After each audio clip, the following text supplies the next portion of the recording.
us kind of like angling to different points during the broadcast. But I have waited long for this conversation. So as a Learn to Grow You moment, always you know that I plant seeds to help you grow. So this episode is called Three Sisters Travel. Hey there! It's called Three Sisters Travel. We're totally, I can't say having it up. How about pineappling it up? Pineappling it up because we all live at some point a fresh food lifestyle. Yeah, plant-based. Plant-based. Yeah. So, I'm here with my two sisters. Croatia I have known for many Body-Culinary. Body-Culinary. And then Sister Masani has joined the group. And so we're all going to talk from our perspectives about three sisters who travel. Where we've traveled, how we've traveled, what we eat, what we don't eat. Okay, looking over my glasses. And so I'm going to introduce these two amazing sisters. They're going to tell you who they are, what they do, and how they enjoy traveling, and what happens in a day living the life that we live. So first up, we'll go to, how about Sister Masani? Hey, I'm Sister Masani, as all of you know. We spent some time we're actually in Belize, and basically, actually, we're in Brooklyn now. Sorry, I don't remember where we're at now. Soon. But anyway, what I learned about traveling as a solarized sister is that you have to downsize and pack light. That's very important that you pack light. I'm going to be singing during this entire broadcast. Okay. So you have to pack light. The most important thing is to bring the essentials, and it also teaches you a lesson about detaching from things that you don't need. And these days, I guess that's called minimalism and zero waste. Downsizing. Downsizing is the best way to think about it. You know, basically, I guess if it can't fit in, that's a really nice. I like that. If it can't fit in the backpack, it can't go. So I like to think about it like this: it's a fire. You can't carry everything with you. It's a fire. Okay. Whatever you can carry with you, that's important. Your passport, whatever. Because sometimes you just never make the decision on what to bring. So it's like a fire. What can you take with you? What's essential? What do you really need? Right. You don't need 10 pairs of shoes. You don't need, all the hair products. You just don't need it. And a lot of times you don't I can speak to that. You're going to pay extra for the baggage claim, and you're most likely not even going to use that stuff. And it's going to just be a distraction while you're traveling. So if it's a fire, what can you take with you? Okay. So, with that being said, thank you, sisters. Yeah. With that being said, traveling as a solo right Hey, Hakima. Hey, Hakima. Hey, Caesar. Denise. Hey, Hakima. Wait, Hakima. Hakima. Wait, I have cloth for you. It's in my car. I have to get it to you. Okay. Yeah. Sorry. She's a trip. Anyway, so traveling has taught me many things about my being. I spent years working like a dog in the States, chasing that dollar until I got fibroids. So what happened is I started to travel with my sister here. And what it has taught me is that don't bring everything. Don't be a bag lady. Let go of things. You don't need a lot of the stuff that you carry. And so it also has helped me. Like how many pairs of sneakers? How many pairs of inkers? How many pairs of drawers? Most likely you'll wash that stuff out in the sink and keep it moving. So sometimes you can't even find detergent. Right. So we're really what I'm saying? So the black soap. Black soap is bae. Black soap is life. I'm sorry. So we're here sharing our experience with you, my solo-ride brothers and sisters. Right on. How to travel and pack light. Now let me tell you something. Remember the time that the brother was sticking us at Papa Doc was sticking us at the airport? Papa Doc, one of the people at JFK. For our bags, and they were charging us out the woozah. It was almost gonna be up to what, like $1,000 for baggage. U.S. Yeah. U.S. We got stuck at the airport. But we had 8 bags. We had 8 bags. With her art supplies. She had 8 suitcases of art supplies. Okay, but why did you bring 8 bags? Because I was. You were not understanding. I had issues. Yeah. I was carrying but now that's why she knows minimalism. So now about the minimalism. 8 suitcases. Less is better. And then when you're ready to go to the next destination, you can't go nowhere because you got 8 bags. Oh my. So basically, a toothbrush, certain very essentials. Toothbrush. What kind of toothbrush? Bamboo toothbrush. So now we have to get live on the bamboo toothbrushes. I will definitely do a whole review and a demo on bamboo toothbrushes. Now check it. We did try the sticks. Some sticks the stick, right. That we had a tree. We had access to the tree that makes the actual chew sticks live off of it. And how long did you last on that? We lasted pretty long where we were right there. But I have to say this. We did last long.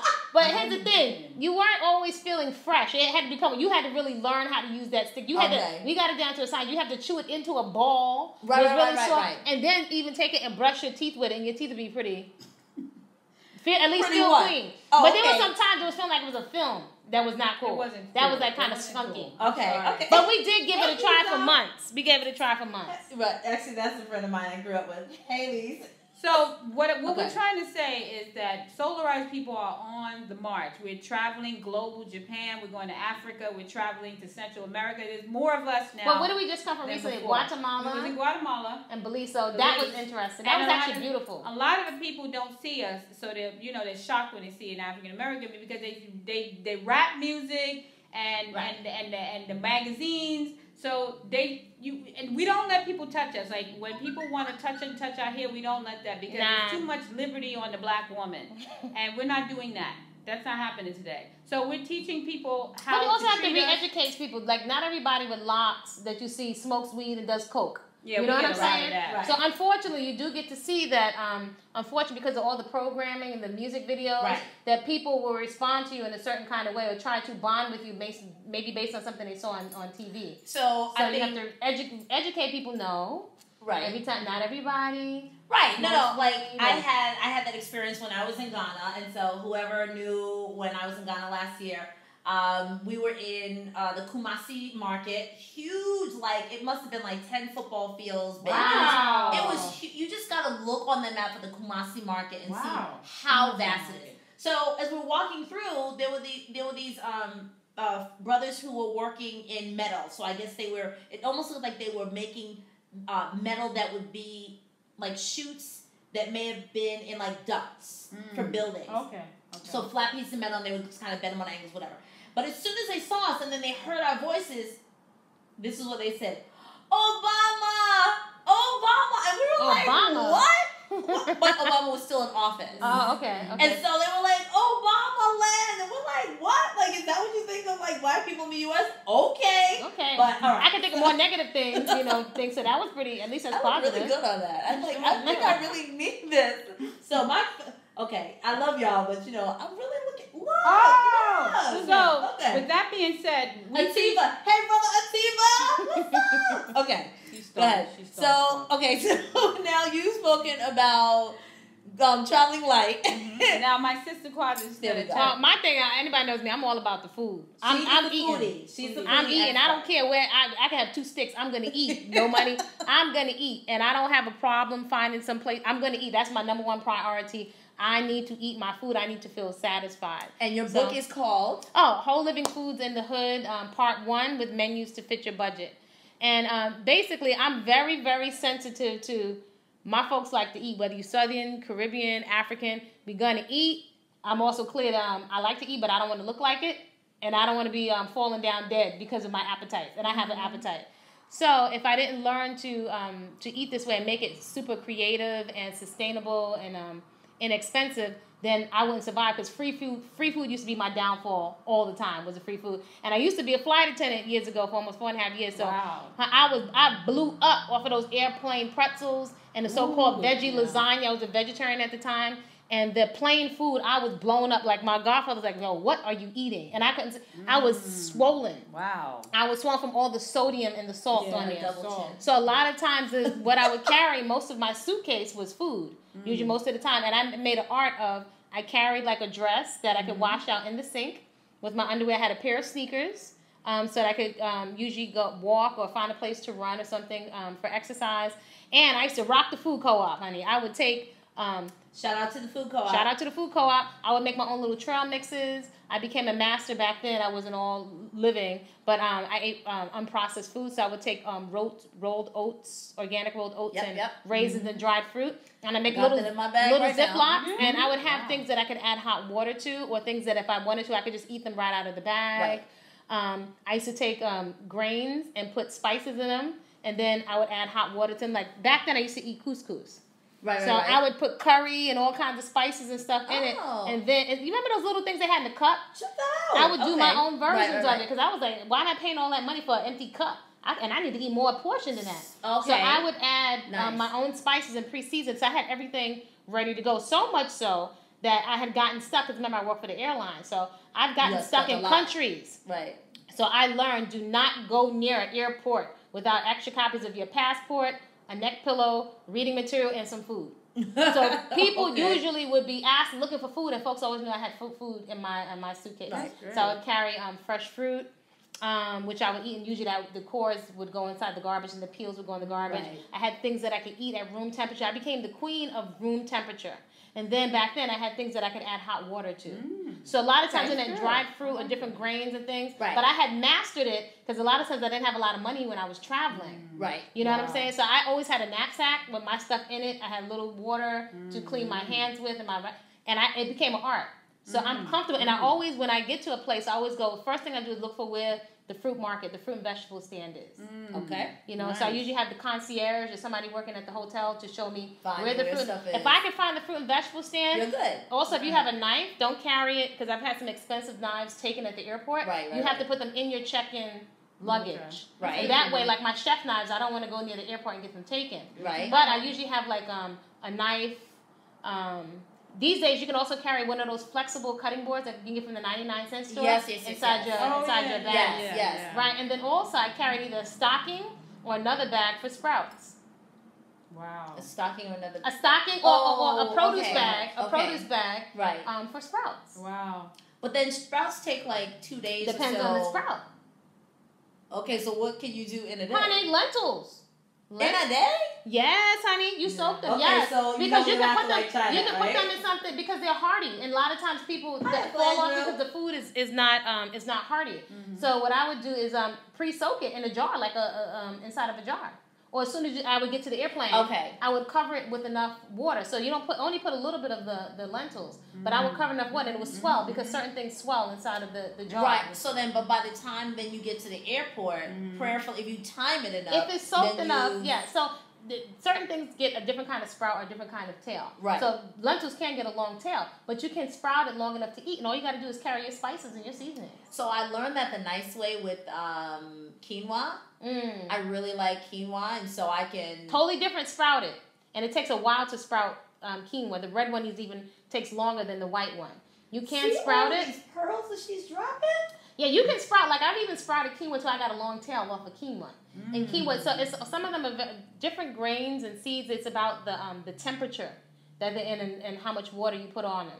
So rather than trying to do so many grains and beans at one time, pick one or two, because then you'll learn to work with them. Okay. Because they have different sprouting times and they'll sprout different under different conditions. And depending on if you're in a very hot area, let's say like black-eyed peas, they could go. You could sprout them, but they go rancid like that, and they'll get a really nasty smell, and then it'll have like a funk that even if you wash it off will stay on it. Yeah. So it's really about learning how to work with the different grains and stuff, and their different personalities, because depending on the temperature where you're at, they can sprout quicker, or they can go rancid quicker, or the water will turn quicker. That's good too.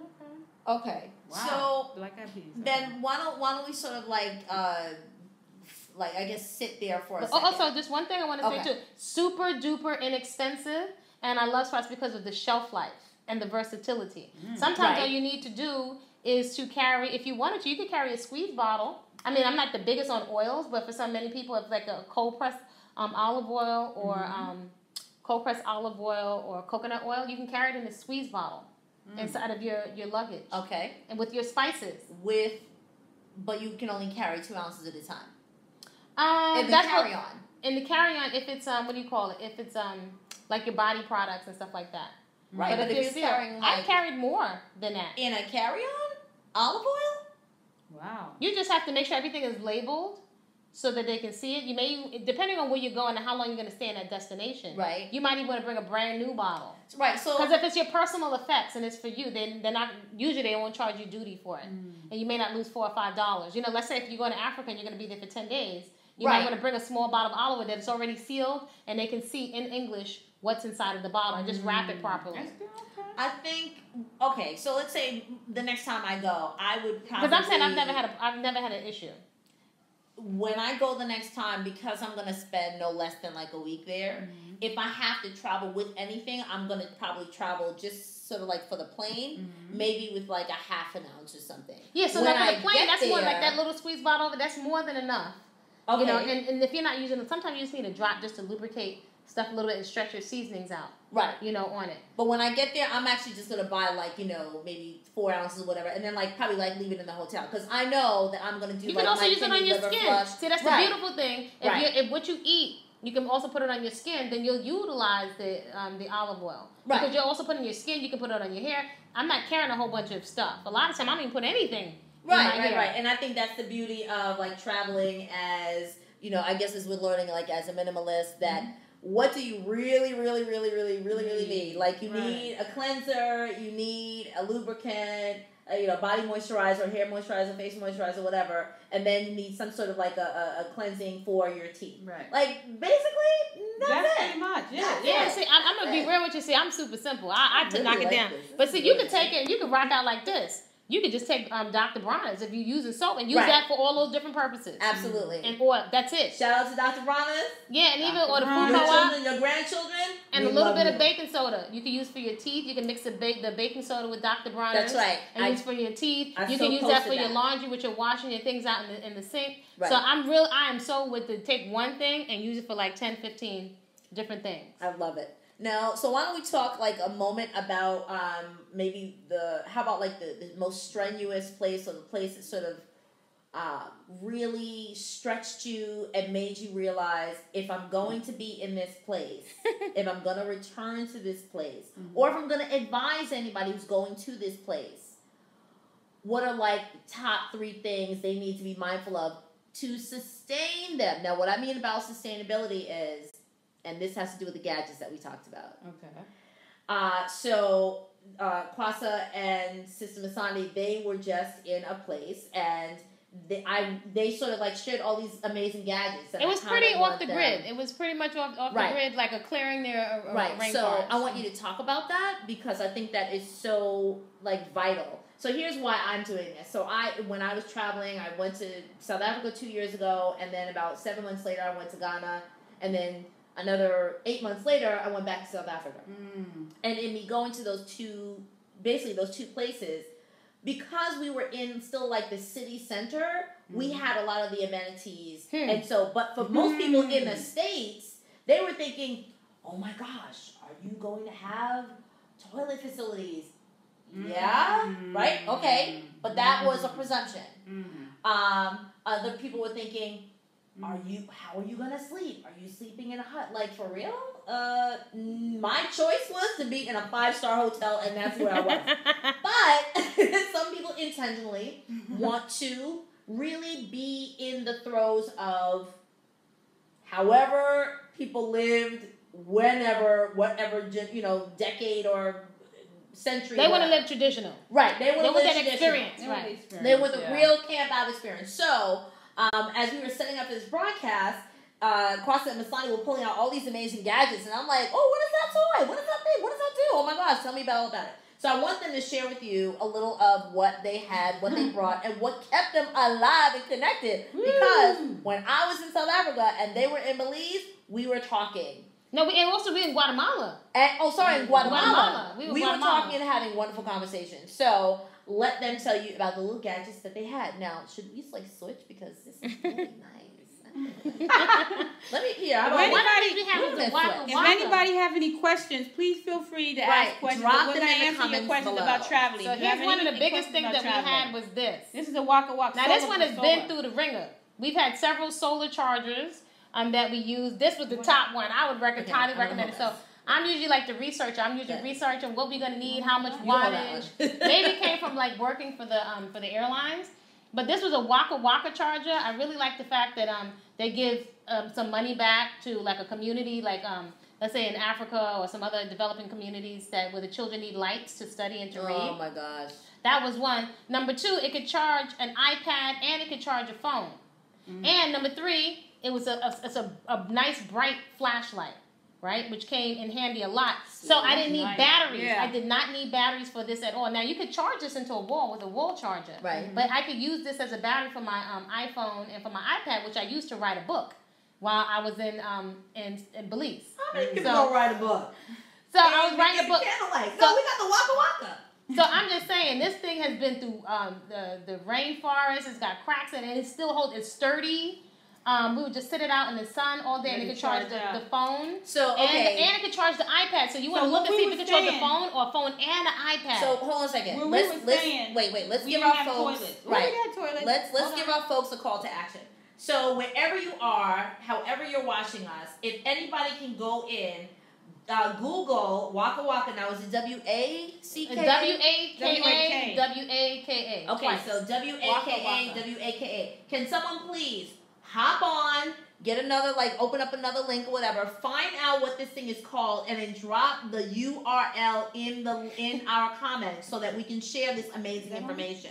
Yeah. So even though I'm not trying to camp out, I'm not trying to do that. And we're not Let me tell you. See, here's the thing, though. Here's the thing, though. But check it, because I'm very frugal, right? Frugal is how we got to go to Central America. So my thing is you know how sometimes people buy an extra charge and your phone dies in the city? Yes. You could use this for your phone in the city if it dies. Or if you're in an airport and let's say all the different things are plugged up, if you wanted the charging stations are charged up, there's a delayed flight. Right. You could use it in an airport. So I'm all with I need to be able to use my stuff all over the place. Right. So I've gotten so much use out of this thing. Now the point is that it's solar powered. So it's solar. You just lay it out in the sun during the day. And batteries are expensive. Batteries are so expensive overseas. Yes, it is. Not to mention that it's wasteful to the environment. Right. But the batteries are so expensive, so this winds up paying for itself. Nice. This really, I got my money's worth out. And we tried several chargers. One was good for a couple of months, and then it just died as soon as some rain hit it. Wow. And then we tried another one that we were actually looking for a charger that could charge the laptop. So we're talking digital nomad. You need your laptop. Right. If you're taking yourself, you're doing sales or you have stuff online or to communicate with people, to pay bills back in the States, you need your laptop. But if your laptop should burn out, this will power your iPad. Also, if you don't have access to your laptop, or let's say you're traveling out for the day and you don't want to carry and be make yourself a target in another country, you could just discreetly carry your iPad and this would charge it. And I think that was a concern that I had when I was traveling. I was trying to figure out how could I, be as discreet as possible. How could I, because especially this time when I was in South Africa, actually when I was in Ghana as well, of course we left really, really early in the morning, 7 o'clock in the morning. Wow. Maybe 8 o'clock in the morning. Was it still dark? No, because it was, in Ghana, it was their summer. Mm-hmm. Yeah, that's right. It was literally snow on the ground when we left. It was in February. Wow. And then in South Africa, same thing. It was their winter and our summer. So neither places was it dark. But when we traveled, we left 7, 8 o'clock in the morning. And then we didn't come back until 6, 7 o'clock at night. Wow. And while we were out, because we were touring, we went to the slave castles, or when we were in South Africa, we went to Robben Island and saw Mandela's cell and so forth. So we would also do a lot of video recording. We took loads and loads of pictures. I know, it's there. Oh, no. Yay, thank you. Looked up the Waka Waka. Waka.com. Yes. /store/catalog. Waka Waka. Now, the different models. I would recommend there's one model that doesn't have the charger on both sides. So, sometimes we're being frugal and you're like, but I'm a researcher. So it made sense for me to pay the extra $20 or $30 and get the one that it has 2 different charger outlets for, the different, if you have an Android if you have an Apple phone. This thing, I got my money's worth out of it. So you can actually purchase one that is geared for Apple or geared for Well, it has Android? the 2 chargers. One doesn't have the charge. One is just a flashlight. Okay. There's a less expensive model. This is not a sponsored video. We just happen to fully endorse this item. Now, this is so you don't get caught out there when you're traveling. No problem. And check this out. When we were in Guatemala, sometimes at night there weren't that many street lights. And we would have to walk up the side of a hill and it was pitch black outside. It was black. We was how are we walking up this steep hill? And we went out the Waka Waka. Okay. Or if you don't feel, let's say, safe in certain areas, you have now some people may not agree, but I would carry my whistle that I use for my bicycle. Okay. I would carry a whistle and your flashlight when you're traveling at night so you can draw attention to you. So I would think I'm a strategist. Okay. I'm a strategist. People are watching. Hey. Yay. Oh, yes. Andrew. From church and Brother Al from E-Hall. Hey. Yeah. So, So just a quick recap. A whistle with the lanyard, I think it's a good idea, particularly if you're one of those sisters that is traveling on your own. Right. You want to be safe. It's not worth it to have an ego and think I'm going to tough it out. Make sure you travel, get pay money a little extra from the concierge to get a reliable cab so you don't get caught out there. Nice. Yes. Can I say something that's very important as black people? Hey, Carmelita. Is that black women, we love our hair. But let me tell you something about traveling and having, extensions and everything. It's hard traveling across because you're not going to get a lot of the stuff you get in the States. So you're going to have to compromise with your hair. Either go natural or do something. But all of the stuff in the States, what you get in the States, you don't get overseas. It's very limited. Even the Wi-Fi. Well, for us to get Wi-Fi, it was very difficult to get Wi-Fi. We had to pay for gigabytes. Okay. We have to, even in the you know what? That's part of the reason my hair's locked. It's because my hair's been natural for years. And it's expensive. But I was fine. Like my skin had never been better just using the fresh water from like the creek where we were. That was every time I came back from Central America, my skin was like butter soft. And I was like, wow, I didn't put anything on my skin. Right. Nothing. No lotion, nothing was on my skin. It was because the water wasn't hard water. Right. And several times me going back and forth, I tested the water wasn't hard. My scalp and everything. But you can't drink the water. We didn't drink it. You but on my skin, don't drink the water. Wherever you go, you can wash your face, you can wash your hair, wash your body, but don't drink the water. But check it. My hair, of course, very kinky, would tangle, and I didn't want locks. But after I was there for so long and I was rinsing my hair out because it's so hot, you want to feel refreshed, that I kept trying to pick it out with a safety pin. And I was losing, but after a while I just gave up and said, you know what? It's going to be it. This is it. So my hair just locked on its own. But my scalp and everything and my hair felt fantastic with nothing. I had put nothing. No products and nothing. One more thing I have to bring up, food. Now, if you guys are used to going to Whole Foods, forget about it. Forget about it. Because when you go overseas, you have to eat what's in season. They're not fancy. So if you want portobello mushrooms or you want to pay $30 if you can get it. You're going to get it, but you're going to pay. And Wait, you're going to pay can a lot. Have it, but it's going to cost a lot. If you can get it, if you want to send somebody to do a special trip. Right. They're going to pay, and they're going to call you a gringo. Another thing about traveling overseas, you have to be very careful with that American attitude. Where you have to be careful. You can't treat people any old kind of way and talk to anybody kind of way because it's going to come back to you. Because everybody knows everybody. It's a small community. And they're going to say, see them two brown people over there? And they're going to charge you more money too.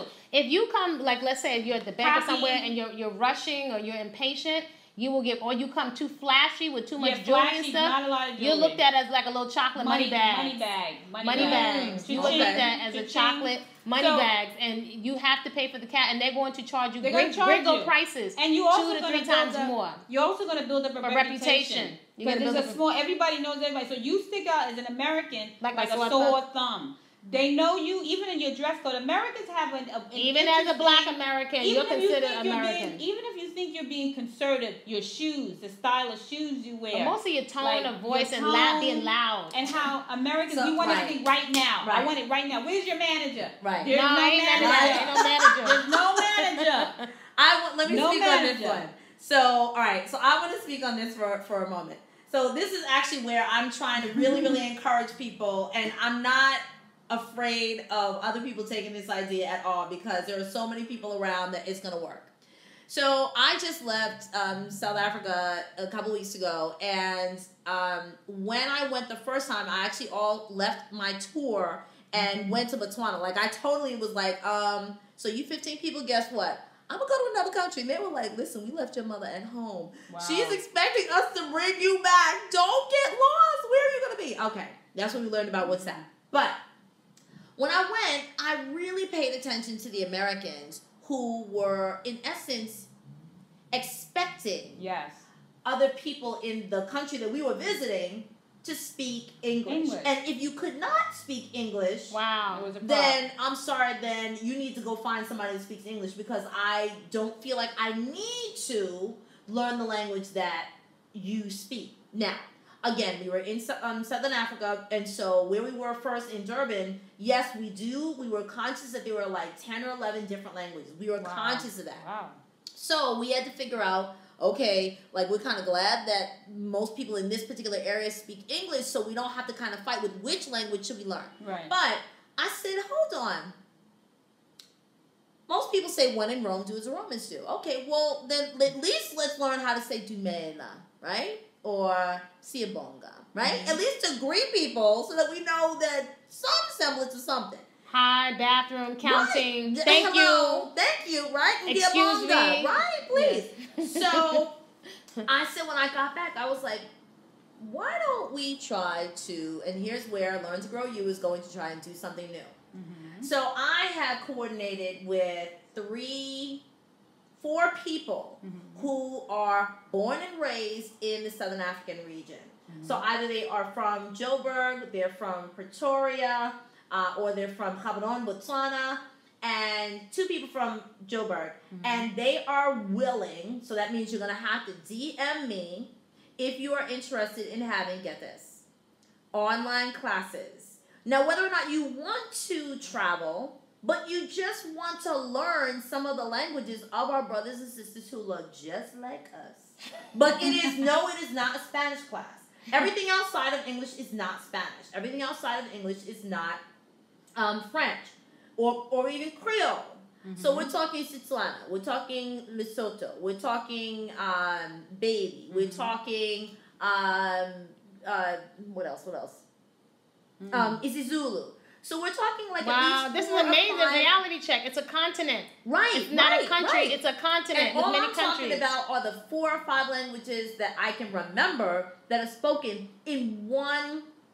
If you think of like tri-states, not a tri-state area, but like that's what I'm thinking of, the closeness, the proximity of these 3 countries. So, which is Botswana and South Africa and Lesotho. So, I am actually trying to coordinate with these 4 people, and so it'll be remote. You hop online, whether we're going to figure out the platform, if it's Webinar Jam, if it's Teachable, if it's YouTube Live or whatever. But I'm going to try to figure this out because the borders are opening, and this is what I've said to the people who I'm interested in and partnering with. The borders are opening. There are a number of South Africans who are here in Brooklyn, okay, I'm in Brooklyn, who are here in Brooklyn, who are here in New York, who are coming to study, who are coming to, work, what have you. And we should not think that we should, quote unquote, be, and I'm going to use this now because it is true, Eurocentric or American-centric, thinking that just because we're here, that we don't need to learn anybody else's language. So, I'm trying to partner with 3 or 4 people in order to teach language classes. Now, they're sitting at their home in Botswana, or they're sitting at their home in Southern Africa. And thank you for the thumbs up. I really needed that. Because I'm feeling like alone here, right? Thank you. And they are interested in teaching you how to speak one or a couple of their languages. Now, if you're interested in that, what I need you to do is I need you to email me at learntogrowyou@gmail.com. learntogrowyou@gmail.com. That is learn, TOGROW, letter U at gmail.com. Or if you DM me on Instagram, if you DM me on Facebook, same thing, learntogrowyou@gmail.com or Facebook, Instagram, whatever.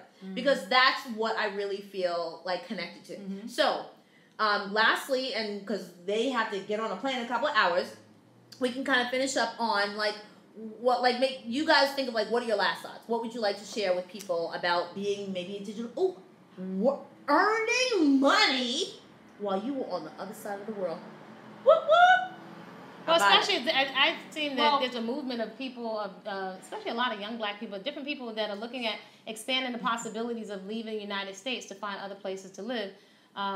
Before Trump, but I think that kind of sealed the deal for many people. But a lot of us are frantic and leaving. You do want to have a game plan before you leave, just like if you were opening a business, to have a cushion for the first year or 2 years that you're there. So it's going to take some strategizing. Some people are just leaving and not necessarily thinking about immigration, the internet, so that you can connect to the rest of the world. So whatever your products or services, you can move them and connect to who your client base is. These are things that you definitely, I would say, you want to seek some knowledge beforehand, because a lot of times we romanticize traveling, and then when the romance wears off and you see, how much it costs for data, gigabytes, a new phone, does your phone work? Or let's say, here's a good example. If you're working, let's say Amazon or things or Twitter or postings that need to be authenticated, you'll need your United States telephone number to authenticate them. So usually you'll get, these are all these little things that people wouldn't think of. Even bank accounts. We didn't even let our bank account go in the States while we were in Belize. We still keep It's not as easy to open a bank account. There's a whole nother rhythm in terms of holidays. Once they did a lockdown on you couldn't use your bank cards there. Then the fees went like to $10 per use. It was crazy. Gas like, is expensive. They use gas diesel. is super expensive. They use gas or diesel. Yeah. But these are things that people may not think of in their romanticizing and making their plans. The average person in Belize, even in Guatemala, the average person in Guatemala makes what, a week? Well, it depends, but it's not the same economy. It's not the same work. US cash. Oh, wait a minute. Yeah, they don't make that money, and I think Belize. Wait, is that money? I think it's monthly. Is they make about what? $300. But it depends. But a lot of people they're not making a lot. They're not making a lot. So if you're thinking, let's say you offer a service, and you're going over there, and it just may not be a market for your service. You have to really consider as a digital nomad where. If how are you going to access your client base and what the internet is and how easy it is or not, because the internet is much more expensive over there. I was even reading an article on the different islands and Central America. Yeah, but I'm just saying these are things that you wouldn't think of. I did. We didn't. Okay. When you step out of that hotel and you go somewhere there's no signal, it's a reality check. And actually, so that's the only. I think that's the only like reality check that I had. That once we left the hotel, the only thing that we could really connect with was WhatsApp. That's it. So do get an app, several apps that you can use overseas.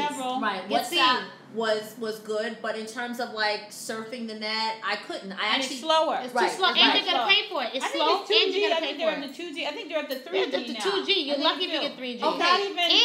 And of course, I didn't pay attention to that. A lot of times there was no Wi-Fi. You had to use Ethernet, so you needed a computer that could plug into the Ethernet cable, and you got to find a Wi-Fi cafe. And one big thing, don't let it rain, because when it rains, it knocks things off, so you're not going to get a signal. So you got to be prepared. And the way is good because you get to be quiet and get unplugged. But in terms of running your business, you really want to have think about these things, or maybe consult somebody that can give you like a heads up with there's so many things that you may just not have thought of. Which reminds me, we're working on a retreat for Belize and Guatemala. I actually went to Guatemala for a month and a half, and I did backstrap weaving. And we went to slate carving, making sneakers. Guatemala is beautiful. It's stunning. We stayed at Lake Atitlan, one of the most beautiful lakes, if not the most beautiful in the world. It would take your breath away. Oh, yes, Lake Atitlan. Yeah. I am the type of person that worked 16 hours a day when I lived in New York, and I bust my butt, and I worked, and I only slept 3 hours. So now that I'm traveling, I'm 51, and I'm feeling love right now. I'm feeling happy and love. So my thing is that what we're doing, me and my sister's doing, are doing retreats to Guatemala and Belize. But with those retreats, you're going to do some art. We're going to do some moving, because we're also fitness trainers, and she's a chef. You're going to have the best. So I got to eat. So I told you I got to eat. So I know we're doing market tours. What about the Ma'at training? Oh, that's coming, a certification. That's coming. But in the meantime, what we are doing, something that we're very passionate about, is a 21-day challenge with Back to Live Foods and Chef India Camille, another living foodist over in Belize. Wait, who? What's up, Jamal? Chef India Camille. Is that Jamal Roots? Jamal Roots. Hey, greetings, Jamal. So we're doing is a 21-day challenge. It's called the Live Now Challenge. Okay. And the reason that we're doing this challenge, the goal is to make fresh, whole living, unprocessed foods and guidance in it accessible to everybody in the hood, whatever your demographic is, whatever your challenges are. A lot of people don't change because they don't have the support, and they don't enjoy it, and there's so many things they wind up spending so much money and time that they don't have to. So we have 3 generations of women who have been all doing living unprocessed foods 100% for about 10 years. Okay. 3 generations. So I would like to be the Brooklyn ambassador. So when you do this, y'all you can go online to the website.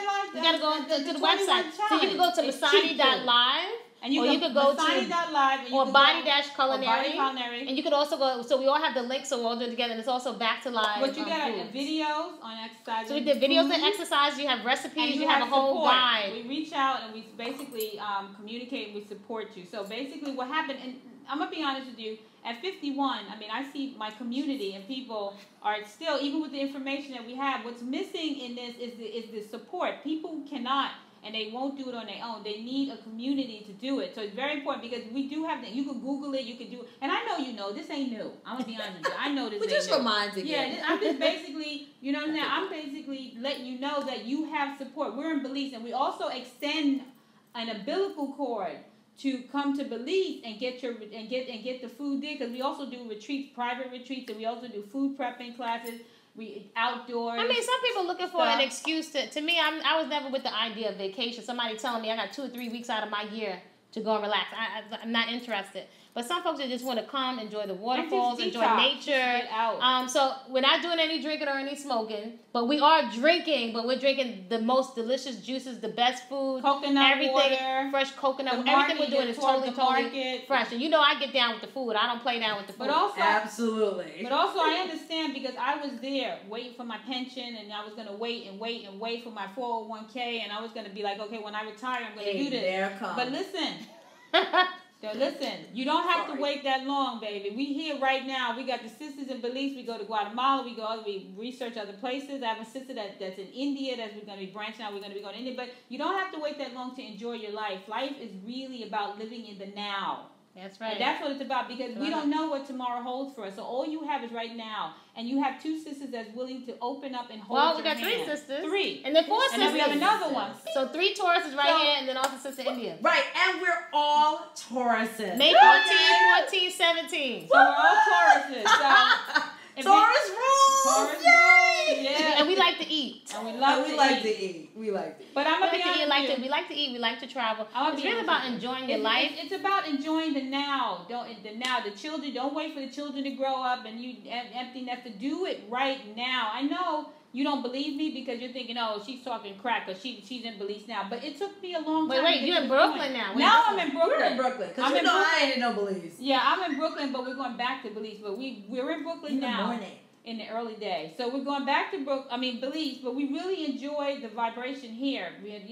But my thing is that don't be afraid to reach out to these sisters. If you need help with your eating, or you need just to reach out, just the transformation, change, that's what we're here wait a minute. for. Don't forget, too, now, the backstrap weaving. Those that, I don't know if any of you sisters, artists out there want to learn how to weave fabrics.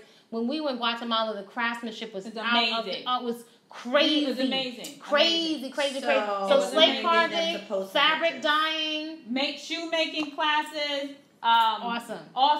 So we have some of the postings on Instagram of us taking the weaving and the dyeing classes, learning to use the fresh herbs to color the fabric. Mm-hmm. I love it. So it was a total different type of trip, and I wouldn't call it a vacation, but most people just think of going. They travel and they go for the same junk food and go for the same kind of things you would do in the States. No, we did totally coconut water, different. Coconut. The food we had, the scenery was stunning. We were surrounded by volcanoes. Over there in Guatemala. Stunning. Oh my goodness. So much to share. So we're gonna pause at that point. We thank you all for sitting with us for this duration, tuning in. With these 3 sisters that travel. 3 Tauruses who travel. This is part 1. And we're excited to see more folks traveling, taking your money and travel. We got there through our decisions here in terms of not eating out, not spending on junk or whatever. Right. That's what has allowed us to travel, making that a priority. Right. We made that a priority. So make yourself a priority. Make the world as close to you as... You're a global citizen. You're a global citizen. The world is your oyster. Right now, this is the time to do it. Get your passport stamped. Get your passport. Get your passport stamped. Get it. We'll probably try to do some videos on just how to pack minimalistically, how to pack just what you need, not what you think you need. You don't really need to bring. It's nothing worse. Let me tell you, if you pack nice and light, you can get in and out. You don't have to go through all the stuff with checking your bag. You get right on with your carry-on. It makes life so much easier. Let me be honest. You know, some of you when you pack when you get to the place, you're gonna be spending up a storm, and you're gonna come back with some heavy load. So it's a mentality. It's not just. It's like you can leave New York and drop off and be minimalist, and then when you get there, you're gorging and buying everything. It's a state of mind. We carrying a lot. We need to let go. So it's also about detoxing and also learning about you, and also possibilities of how other people are living. In the world. It's not other chocolate folks that are living out there. Yeah. There's different costs of living, so it could give you a paradigm shift in terms of what your next half of your life is going to look like, and who do you want to spend it with. Right, and how do you want to spend it? And how you want to spend it. And I think one thing that happened this year when I went to South Africa the second time is people like, oh, you're going to buy this, that, and the other? And I said, no, you know what I'm going to do? I'm going to spend a lot of time taking a lot of pictures and taking a lot of video and then uploading the video to my YouTube channels or sending it to people so that they could see, yeah, what you see in propaganda and in media is not really what it is. So I wanted people to see the real deal. Like, that we saw folks that have a whole lot. And then we saw some folks who lived like me and my friends and my family. And then we saw some folks who needed some financial support. But the juxtaposition was so great that it was not like everybody, 99% of the place, you know, still lived in corrugated houses. No, we saw some folks that lived in palatial estates, probably like, I don't know, wherever the richest folks that you think live in the U.S., we were sitting in somebody's living room, just like no joke. So, and one of those persons is actually watching me right now. Yeah, I see you. Your house was on fleek. Okay, so anyway, we want to sign off. We will come back. If you want to chat with us about anything, whether it has to be questions, right? If you have any questions, is someone like asking questions? Any questions? Any comments? Anything you want us to talk about or think about or plan or research or get as you're thinking about traveling. As you're thinking about traveling, it's not the days of yore where you know your parents will be like, "Oh my goodness, you're a single female. You cannot travel by yourself." Yes, I can, and yes, we will. So if you want to travel, just want to plan accordingly. If you want to travel by yourself, you can do that. If you want to travel with another, one other person, you can do that. You want to travel with a small group. There are so many like Brownie. There's a lot of people also. There's also one-on-one retreats that are available. We've seen several. We're offering also if somebody wants something catered just to them in terms of working on art, fitness, and health.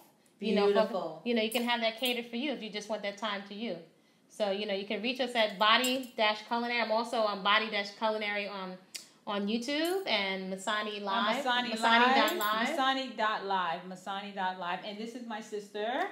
And this is, so to some folks I'm known as Imani. To some folks I'm known as Dorielle. But you can always find me at learntogrowyou@gmail.com or learntogrowyou Instagram or Facebook or Twitter. And my products, which are new and improved, I'm so excited about it, is seedsofimani.com. Seeds of Imani at Instagram and Facebook and Twitter. So I love you all. We love you all. Mwah. Peace and blessings to all of you. See you at the 21-day challenge. 21-day challenge. Woo, woo.